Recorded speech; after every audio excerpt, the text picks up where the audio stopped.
We're trying to figure out what is the average annual salaries of the employees in company Q. So to find that average, you'd have to sum salaries of company Q, and we'd have to divide by number of employees, number in Q. And we're trying to figure out what that average is. What is the average annual salary of employees at company Q? Yep, that's what we'd have to know. All right, so we need to know the sum of the salaries, the number of people employed in company Q. All right, look at clue 1.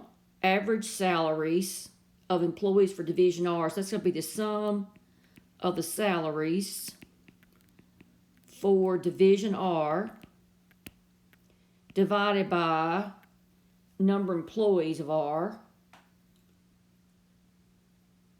Oh, we do know, let me go back. Well, I keep on. Number of salaries for division R, you have to know the number of employees of R. And that gives me 30,000. Now, let me see. Division R of company Q has got 1,000 employees.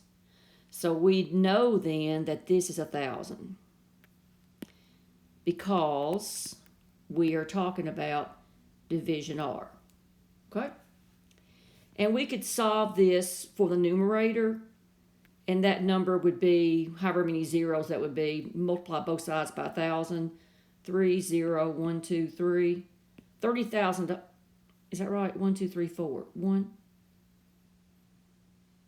Okay, I messed up here. No. The next thing we would, that tells us the sum of the salaries for division R, but so what? All right, so take a minute and look at clue 2.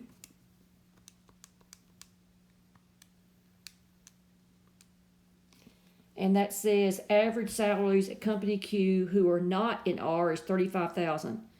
So that's sum salaries not in R divided by however many employees that is. It's going to be some number minus 1,000, but we don't know how many total employees there are. This is not in R, number not in R. And what is that average? 35,000. So, do we know the sum of the salaries of company Q? Does anybody give me this? Either one of the clue. So clue 1 didn't work by itself, and clue 2 doesn't work by itself. Go back and rehash. Put them both together. Do I know the sum of the salaries of company Q? Sum of the salaries. No, I only know sum of the salaries for division R. Do I know the number of employees at the company Q? No. Clue 1 doesn't give me that. Clue 2 doesn't give me that. So nothing works. Even when you put the two together, your answer is E.